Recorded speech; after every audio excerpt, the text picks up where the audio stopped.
Donkey mainly लोगों के लिए ये चीज़ हो गई थी कि ठीक है, हम सही तरीके से नहीं जा पा रहे हैं, हमें बाहर तो जानी है, जैसे मर्जी सही तरीके से जाए या गलत तरीके से जाए, हमें बाहर भेज दो। आपको 2 बाय 2 के एक रूम में खड़ा कर देते हैं, ठीक है, मेंटल टॉर्चर वगैरह के लिए कि डिटेंशन रूम्स टाइप होते हैं कि आप बताओगे कि हाँ ठीक है कि आप कौन सी कंट्री से हैं, आप मेडिकल फैसिलिटीज़ नहीं ले सकते हो वहाँ की अच्छे तरीके से, आपको जो गवर्नमेंट बेनिफिट्स होते हैं, अदर बेनिफिट्स जो बच्चों के लिए आ जाते हैं, जो वहाँ के बॉर्न एंड ब्रॉटअप्स होते हैं, अब उन अपॉर्चुनिटीज़ को अडेप्ट नहीं कर सकते हो, आप अपनी फैमिली से दूर हो जाते हो, आप ना तो उनको बुला सकते हो ना आप उनके पास लीगल तरीके से जा सकते हो।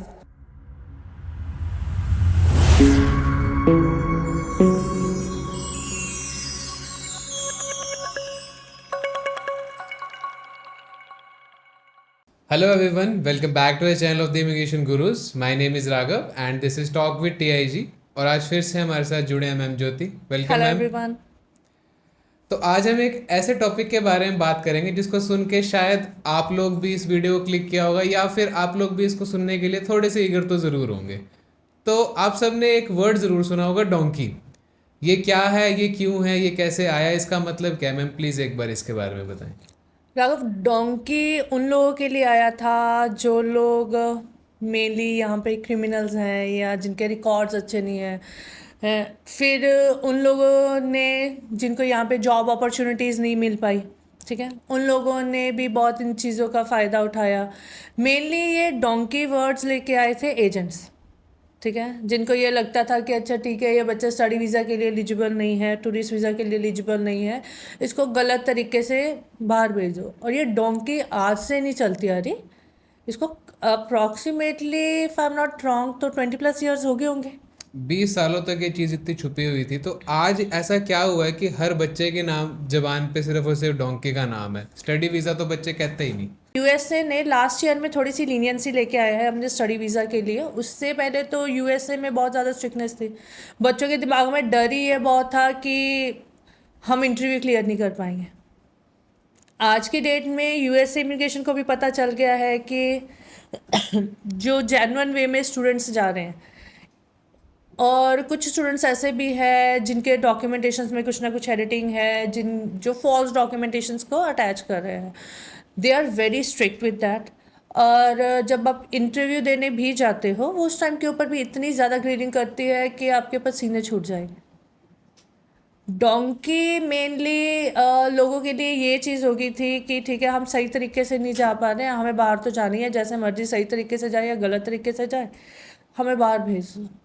बहुत कम लोग ऐसे होते हैं जो लोगों को राइट डायरेक्शंस देते हैं कि आप एक गलत तरीके से ना जाओ, आप सही तरीके से चले जाओ। अगर आप किसी कंट्री में आप रह रहे हो तो आप अपने लीगल स्टेटस को मेंटेन करके रखो, इलीगल ना हो। ये बहुत सारी चीज़ें मैटर करती हैं ये डोंकी के लिए। आप यूके गए, ठीक है, 2022 में यूके में अप्रॉक्सीमेटली 1 लाख प्लस का ही डाटा होगा आई गेस कि जिन्होंने बॉर्डर क्रॉसिंग करी, ठीक फ्रॉम है, UK to US. From UK to US. आज की डेट में कनाडा पॉपुलर चल रहा है, बीइंग अ रीज़न कि वो वीडियोस नहीं वायरल होती कि आपका एक पैर कनाडा में है, एक पैर पैर यूएसए यूएस में में। है। वो मोस्टली वीडियोस मॉन्ट्रियल साइड की होती है। लोगों के लिए अच्छी अपॉर्चुनिटीज़ हैं यूएसए में, बट आप सही तरीके से जाओ, लीगल वे को अपना पाथ बनाओ ताकि आपको इन फ्यूचर में भी कभी कोई दिक्कत ना हो। एक बार दोनों चीज़ों पे लाइट डाले, जब हम एक राइट तरीके से जाते हैं और जब हम एक रॉन्ग तरीके से वहाँ पहुँच जाते हैं। पहुँचना आज की डेट में उतनी बड़ी चीज़ शायद लोगों के लिए नहीं रही, बट जो अगर हम एक अपने फ्यूचर की बात करें, हम सही तरीके से पहुँचे उसका फ्यूचर, और जो हम एक गलत इलीगल एंट्री से पहुँचे उसका फ्यूचर। देखो, अब यूके में लोगों को पता है कि पीआर अपॉर्चुनिटीज़ कम है, यूएसए में भी पता है लोगों को पीआर अपॉर्चुनिटीज़ कम है। इन दोनों कंट्रीज़ में लोग ज़्यादातर इलीगल हो जाते हैं, वो अपना स्टेटस मेंटेन नहीं कर पाते। बीइंग अ रीज़न कि जब कोई स्टडी वीज़ा पे जाता है या कोई टूरिस्ट वीज़ा पे जाता है, जो तो पढ़ने के मोटिव से गया है रागा, वो तो स्टडी करेगा ही करेगा। जो घूमने के मोटिव से गया है वो घूमेगा, वापस आ जाएगा। बट कुछ लोग ऐसे होते हैं जिनका सिर्फ और सिर्फ वहाँ पे एम होता है पैसा कमाना। डजेंट मैटर आप किसी एक कंट्री में जाकर, ठीक है, वहाँ का वेज रेट कम कर दो, जिससे उनकी इकोनॉमी को भी इफेक्ट होता है। एम्प्लॉयर को तो लगता है कि हाँ भी मेरा बेनिफिट हो रहा है, मेरे को जहाँ पे किसी दूसरे पर्सन को $32 या 14-15 पाउंड देने पड़ रहे हैं, वहाँ पे मेरे को एक पर्सन कम रेट पे मिल गया, टोटल 50% कम हो गया, ठीक है।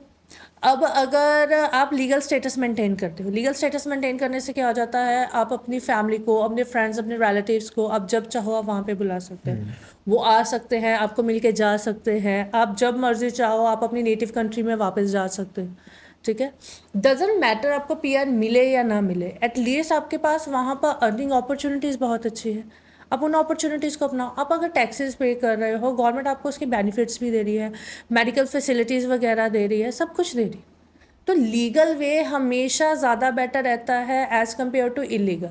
अब अगर मान लो आप वहाँ पर इलीगल हो किसी कंट्री में, ठीक है, आपको मेडिकल इमरजेंसी की नीड पड़ जाए, जहाँ पर एक बच्चे ने एक रफली आइडिया लगा के चलते हैं $1000 पे करे, ठीक है, या 1000 पाउंड पे कर रहे हैं, उसका मेडिकल उसमें कवर है, उसको उसके एक्स्ट्रा कुछ भी पे करने की ज़रूरत नहीं है। अगर पे करना पड़ेगा तो हद ज़्यादा से ज़्यादा $500 पे करना पड़ जाएगा। बट वही पर्सन जो वहाँ पर एक कंट्री में इलीगल रह रहा है, अगर उसकी मेडिकल फैसिलिटी की बात करें तो एक टाइम के लिए वो कंगाल हो जाए वहाँ पर, अच्छा। क्योंकि जहाँ $1000 लगने हैं वहाँ पे आपके लग जाएंगे $5000, क्योंकि मेडिकल फैसिलिटीज़ बहुत ज़्यादा कॉस्टली है वहाँ पर। तो इन अगर सिनेरियोज की तरफ ध्यान दे तो ड्रॉबैक है, आप मेडिकल फैसिलिटीज़ नहीं ले सकते हो वहाँ की अच्छे तरीके से, आपको जो गवर्नमेंट बेनिफिट्स होते हैं, अदर बेनिफिट्स जो बच्चों के लिए आ जाते हैं, जो वहाँ के बॉर्न एंड ब्रॉटअप्स होते हैं, अब उन अपॉर्चुनिटीज़ को अडेप्ट नहीं कर सकते हो, आप अपनी फैमिली से दूर हो जाते हो, आप ना तो उनको बुला सकते हो ना आप उनके पास लीगल तरीके से जा सकते हो। तो कहीं ना कहीं पर तो ये चीज़ें गलत हैं और बहुत ज़्यादा गलत है। पर मैम अगर हम आज डोंकी की बात करते हैं, चलिए आज से मैं 3 या 4 साल पहले की अगर बात करता हूँ, तो जब डोंकी शब्द आता था बच्चों की रूह कांप जाती थी। वो कहते हैं नहीं ऐसे तो नहीं जाना, ऐसे तो नहीं जाना, पता नहीं जिंदा बचेंगे नहीं बचेंगे। काफ़ी मूवीज़ भी बनी, पंजाबी में भी हिंदी में भी, उसमें दिखाया गया किसी को सांप काट गया, किसी को रास्ते में डोंकर्स ने ही मरवा दिया, किसी के साथ कोई और मिस हैपनिंग हो गई, कोई अपने छोटे छोटे बच्चों को ले गया हुआ था, उनकी वहाँ पर डेथ हो गई। पर आज जो है हर बच्चे ये कह रहे हैं कि मैं तो टूरिस्ट पे चला जाऊंगा, मैं तो इस छोटी कंट्री में चला जाऊंगा, यहाँ से डोंकी लगा लूंगा। तो मैं पहले डोंकी का क्या सिचुएशन था और आज क्या सिचुएशन है? देखो, अगर मैं पहले यूएसए की डोंकी के बारे में बात करूं, जो हमने भी सुना है, it was a very long journey. आपको 2 से 3 महीने का टाइम लग जाता था यूएसए पहुंचने के लिए, आपको जंगल के रास्ते से या थ्रू इन रिवर वगैरह आपको लेके जाया जाता था, ठीक है, जिसमें बहुत सारे लोगों की जान भी चली जाती थी उस टाइम के ऊपर। तब भी लोगों के माइंडसेट यही था कि यार यूएसए है, हमें जाना है, क्योंकि मेरे फ्रेंड ने बता दिया कि भाई मैं तो वहाँ पे ट्रक ड्राइवरी कर रहा हूँ और मैं महीने के 4-5 लाख रुपए कमा रहा हूँ। वो कन्वर्जन नज़र आता है। अगर आप किसी कंट्री में वहाँ पे रह के आप मान लो फॉर एग्जांपल आप $40,000 कमा रहे, आपके खर्चे भी उस कंट्री में उस हिसाब के हैं। डॉलर में कमाए, डॉलर में खर्चे। जाहिर सी बात है, आप उसका कन्वर्जन देख रहे हो, आप उसका ये तो देखो कि वो बंदा जो कमा रहा है क्या उससे वो अपने खर्चे निकाल पा रहा है, ठीक है, उसकी फैसिलिटीज़ वगैरह, उसको अपॉर्चुनिटीज़ अच्छी मिल पा रही हैं या नहीं पा रही। क्योंकि इलीगल वाले के लिए तो अपॉर्चुनिटीज़ तो है ही नहीं, अपॉर्चुनिटीज़ को तो भूल जाओ। जहाँ पर एक लीगल तरीके से रहने वाला वहाँ पर $40,000 कमा रहा होगा, वहाँ पर इलीगल तरीके से रहने वाला $20,000 कमा रहा होगा, वो भी सेम जॉब पर। तो जाहिर सी बात है कि वो जो हम कहते हैं ना डिग्निटी ऑफ वर्क, वो बहुत सारी चीज़ें फैक्ट करती हैं, ठीक है। आप 3 महीने लग गए आपको पहुंचने में, बहुत सारे लड़के ही नहीं बहुत सारी लड़कियां भी गई, ठीक है। कुछ 50% तो उसमें से बीच में ही रह जाते थे, जा नहीं पाते थे, किसी के एजेंट ने आगे पेमेंट नहीं करी या फिर कुछ मिस हैपनिंग हो गई उनके साथ, ठीक है। अब वो वाली चीज़ों के ऊपर अगर हम ध्यान दें तो बहुत सारे लोगों के साथ गलत भी हुआ। बहुत सारी फैमिलीज़ की अगर मैं बात करूँ, वो अगर उनका बच्चा रास्ते में मर गया, ठीक है, वो तो उसको देख भी नहीं पाया, इन्फॉर्मेशन ही नहीं मिलती थी कितनी बार तो। कोई भी इन्फॉर्मेशन नहीं है, कुछ भी नहीं है, ना उस बेचारे का क्रिमिशन हो पाया है ना कुछ भी। अभी रिसेंट में ना हमारे किसी के साथ ना डिस्कशन चल रही थी, फ्रेंड सर्कल में ही है, उनके ना नॉन में कोई लड़की कनाडा गई, स्टडी वीज़ा पे गई, अच्छे पैसे वगैरह स्पेंड करके गई। वो लड़की वहाँ से उसको किसी ने बोल दिया कि कनाडा से ज़्यादा बेटर अपॉर्चुनिटी है यूएसए में, आप यूएसए चले जाओ। उस लड़की ने पे आउट वगैरह करा, अपना जीएससी विड्रॉ करा, उसको पे आउट करा, वो लड़की यूएसए चली गई। लास्ट मंथ आई गेस उस लड़की का एक्सीडेंट हो गया, ऑन द स्पॉट उस लड़की की डेथ हो गई। उसके जो रिलेटिव यूएसए में रहते थे, ठीक है, वो भी जाके उसका क्रिमेशन अटेंड नहीं कर पाए, क्योंकि अगर वो वहाँ पे चले जाते उसके क्रिमेशन में, उनको भी दिक्कत हो जाती। उनसे पूछा जाता कि तुम इसे कैसे जानते हो, तुम्हारे पास कैसे थे। डेफिनेटली। अब एक फैमिली के लिए देखो, उनके लिए ये था कि भाई हमारी बेटी यूएसए पहुंच जाएगी, बट एट लास्ट कहाँ पहुंची वो? कहीं पे भी नहीं। और उनके पेरेंट्स के लिए कितने बड़ी दुख वाली बात है कि उनकी लड़की एक्सपायर हो गई, ना तो वो उसकी बॉडी मंगवा सकते, ना वो खुद जा सकते, ना उसकी कोई भी जो रिचुअल्स वगैरह होते हैं उसको फॉलो कर पाते। तो मैम पहले किस कंट्रीज से लगती थी डोंकी और आज कैसे लगती है? देखो, पहले लोग इंडिया से डायरेक्ट लगा रहे थे, ठीक है। जब लोगों को ये पता चलने लग गया कि भाई नहीं, यहाँ से डायरेक्ट जाने में तो बहुत ज़्यादा खतरा है, क्योंकि जैसे हम लोगों को पता है कि बहुत सारे लोगों की डेथ होगी, वैसे बहुत सारे लोग हैं जिनको पता है कि हाँ ये प्रोसेस बड़ा ही गंदा प्रोसेस है, ठीक है।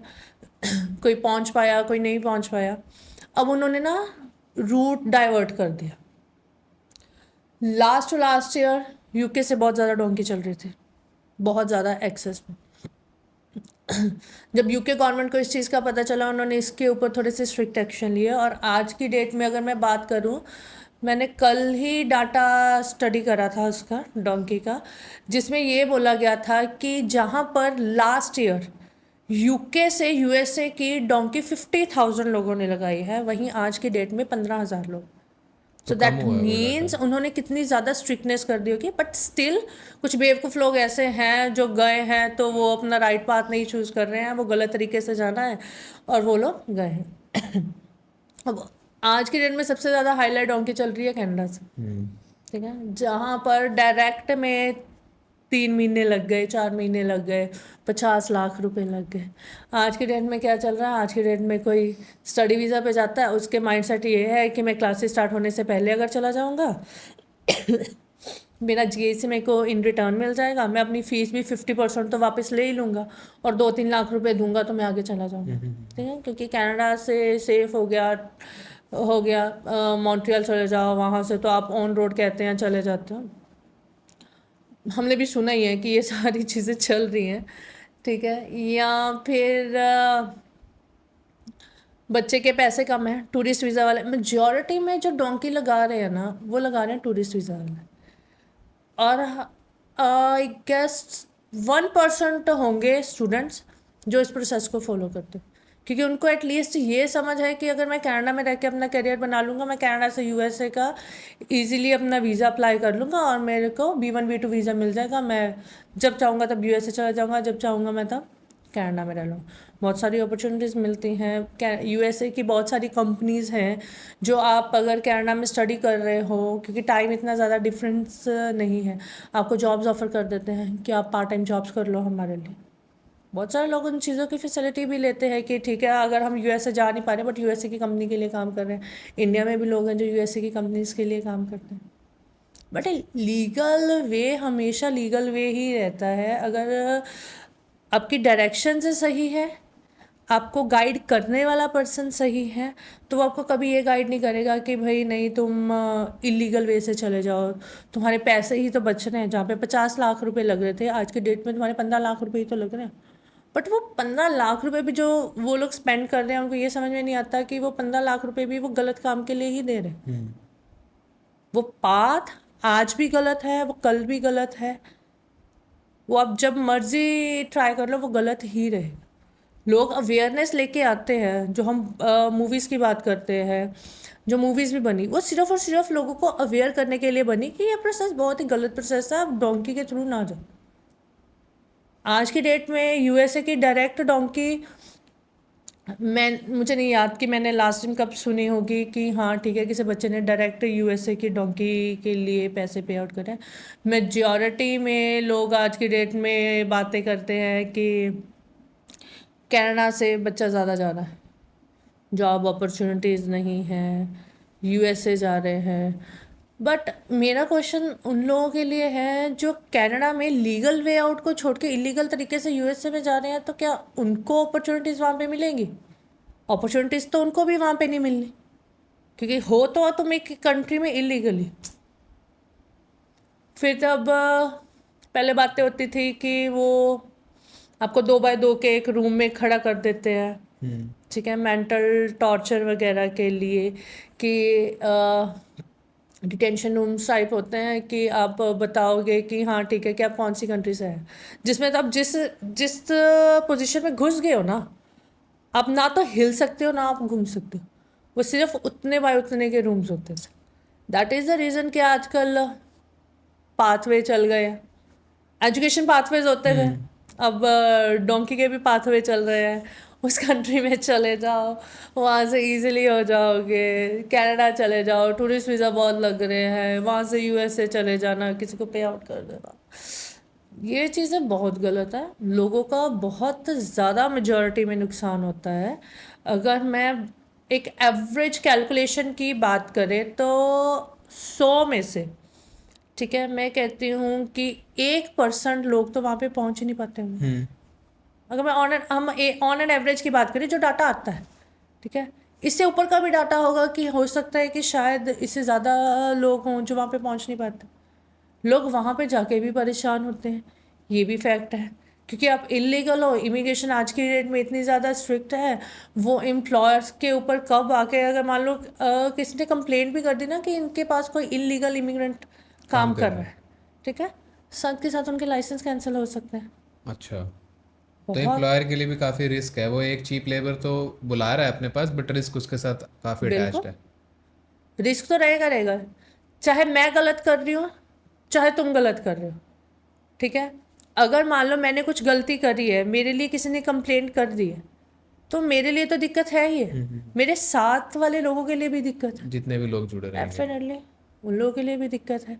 क्योंकि मेरे काम बंद होने से ना ही सिर्फ और सिर्फ इलीगल इमिग्रेंट्स, बल्कि जो लीगल इमिग्रेंट्स भी वहाँ पे काम कर रहे हैं उन लोगों के लिए भी दिक्कत है। उन लोगों के लिए भी जॉब्स जा सकती है अगर गवर्नमेंट ने मेरी कंपनी को सीज कर दिया। तो इसलिए मेरे लिए हमेशा कोई आके मेरे को ये भी पूछता है ना कि आप हमें कोई ऐसा पर्सन गाइड कर दो या एलोकेट करवा दो जो हमारी वर्क वीज़ा में हेल्प करा दे। मैं बोलती हूँ तो कि भाई जब तक मुझे खुद को किसी थर्ड पर्सन के ऊपर ट्रस्ट नहीं है ना, मैं नहीं करा सकती। मैं तो तुम्हें नाम भी नहीं दे सकती, क्योंकि कल को मैंने तुम्हें नाम दे दिया तुम्हारे लिए तो ये हो जाएगा भाई इमिग्रेशन गुरुज वाला ने हमें किसी पर्सन को रेफर कर दिया था, उन्होंने तो हमारे साथ चीट कर दी। तो मेरे लिए मेरी कंपनी का रेपुटेशन, कंपनी का नाम बहुत ज़्यादा मैटर करता है। जिन्होंने गंदगी फैलानी है वो लोग किसी दूसरे के नाम के ऊपर भी आके गंदगी फैला सकते हैं, वो उनकी अपनी मेंटालिटी, आप उनको जहाँ पे मर्जी जाके रख लो, वो चेंज नहीं हो सकती।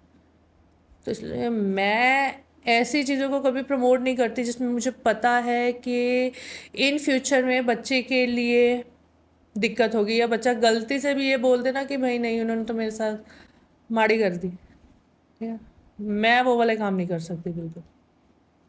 अब एक बात करते हैं, हम लास्ट मंथ आप कनाडा गए थे, आप लोगों ने होटल में स्टे किया था। वहाँ पे आपने हमें आके बताया था कि वहाँ पे 80% जो लोग थे वो काइंड ऑफ इलीगल माइग्रेंट्स थे।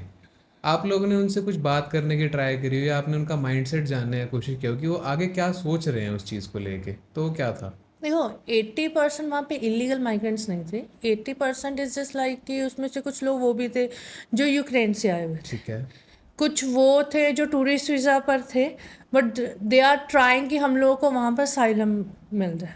But at the time of their stay वो वहाँ पर लीगल थे, but we call them a refugee being a reason कि अगर वो वहाँ पे टूरिस्ट वीज़ा पर भी हैं, ठीक है, और दे आर ट्राइंग कि हमें यहाँ की सिटीज़नशिप मिल जाए, हम यहाँ पे मतलब कुछ करना भी ना पड़े और गवर्नमेंट के पैसों के ऊपर भी रहे और हमारे लिए बेनिफिट भी हो जाए, ठीक है।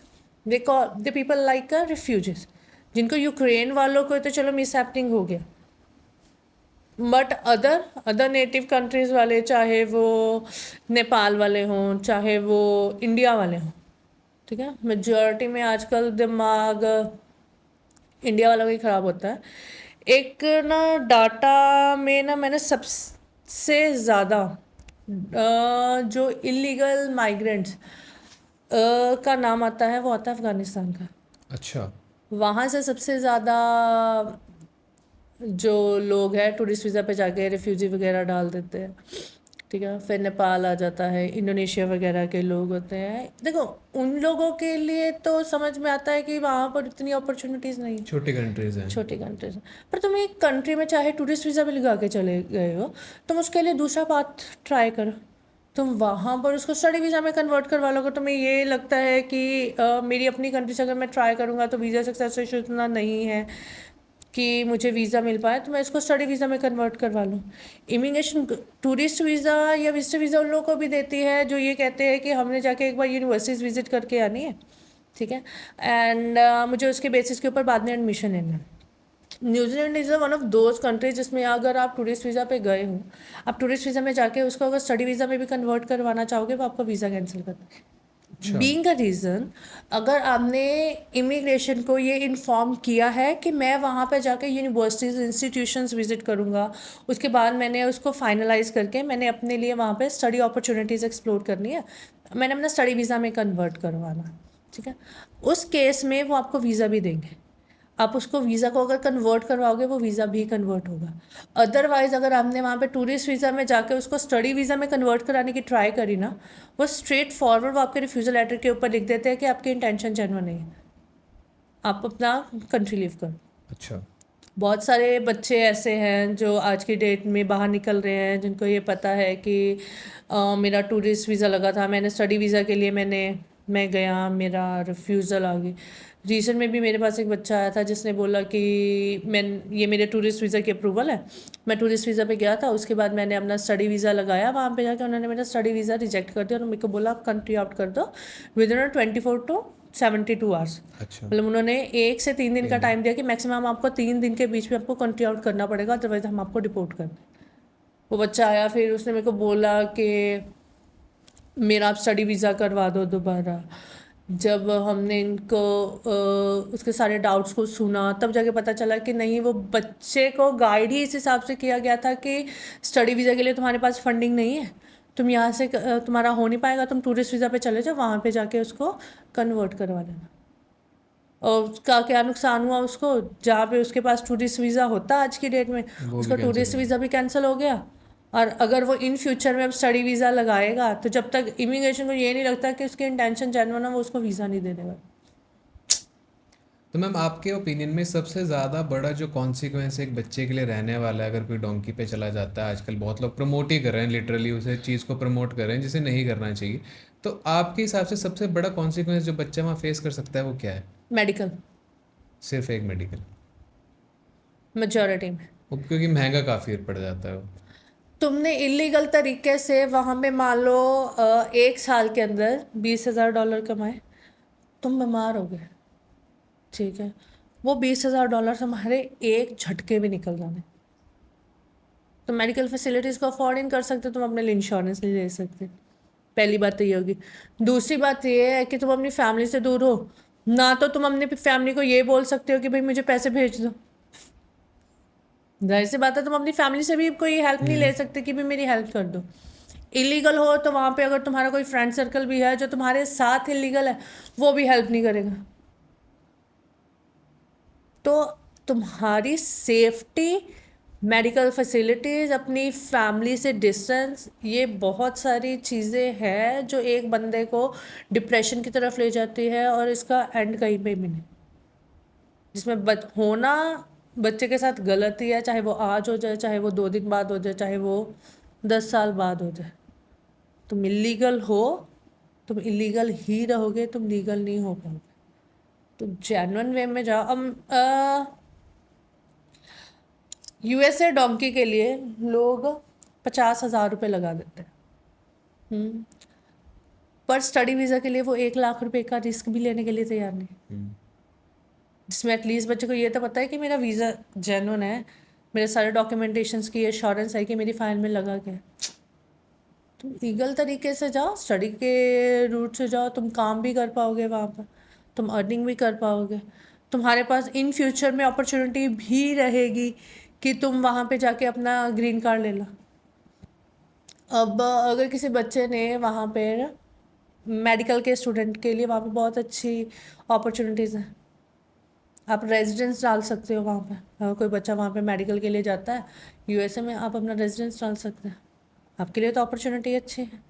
इंजीनियरिंग वालों के लिए अपॉर्चुनिटीज़ अच्छी है, पर जिनका माइंडसेट यही है ना कि छोड़ यार, मेरे को जाना है, 2 महीने क्यों वेट करूँ, 3 महीने क्यों वेट करूँ, वो बोल रहा है मैं 15 दिन में काम करवा दूंगा, गलत तरीके से चल जाते हैं। ज़्यादा पैसे दे के चल जाते हैं, बाद में फिर वही वाले लोग पछताते हैं जब हाथ में कुछ नहीं रहता कि अच्छा ठीक है हम यहाँ पे गलत तरीके से तो आ गए और अब हमारे हाथ में कुछ नहीं है। शायद ना तुम्हें याद हो 2020 में ना कुछ इमिग्रेशन ऑफिस वालों के ऊपर ना छापे पड़े थे, बीइंग अ रीज़न कि मेजॉरिटी ऑफ स्टूडेंट वापस आया था, यूएसए से ही वापस आया था, जिनको डिपोर्ट कर दिया गया था ये बोल के कि आपके डॉक्यूमेंटेशन जेन्युइन है। वही चीज़ जब आप एक टूरिस्ट वीज़ा पे जाते हो, ठीक है, आप डोंकी लगाते हो, अगर आप पकड़े जाओगे आप बाद में आके अपने एजेंट के ऊपर ही ब्लेम करोगे कि भाई इसने तो मेरे से इतने पैसे ले लिए और मेरा काम भी नहीं करा के दिया। चाहे उसने आपका काम करवा के दिया हो, पर वो सुनेंगे आपकी, क्योंकि आपने आके ये बोला है कि भाई मैंने तो इसको पैसे दिए थे, इसने मेरा काम नहीं करा के दिया। उसमें बेचारा एजेंट फिर कसूरवार हो जाएगा, क्योंकि ना सिक्के के दो पहलू हैं। मैंने आपकी बात तो सुन ली, पर मैंने दूसरे वाले बंदे की बात नहीं सुनी कि भाई उस बंदे ने एक्चुअल में किया क्या था।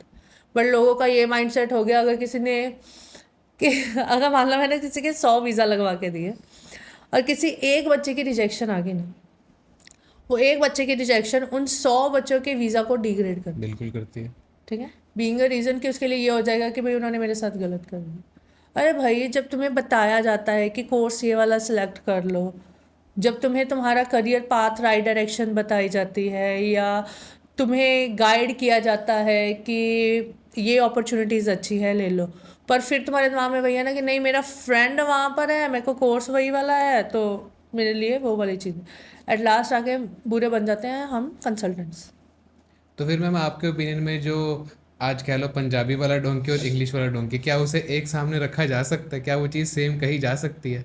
देखो, सेम कही जा सकती है, क्योंकि जो गलत है वो गलत है, चाहे तुम टूरिस्ट वीज़ा पे वहाँ पे जाके इलीगल हो रहे हो, या फिर तुम वो क्या कहते हैं उसको, कटसी सिस्टम होता है कि भाई सेटिंग है पूरी की पूरी, तुम्हारे पासपोर्ट पे वीज़ा भी नहीं है पर तुम किसी दूसरी कंट्री में पहुँच गए, ठीक है ना, वो वाली चीज़ है।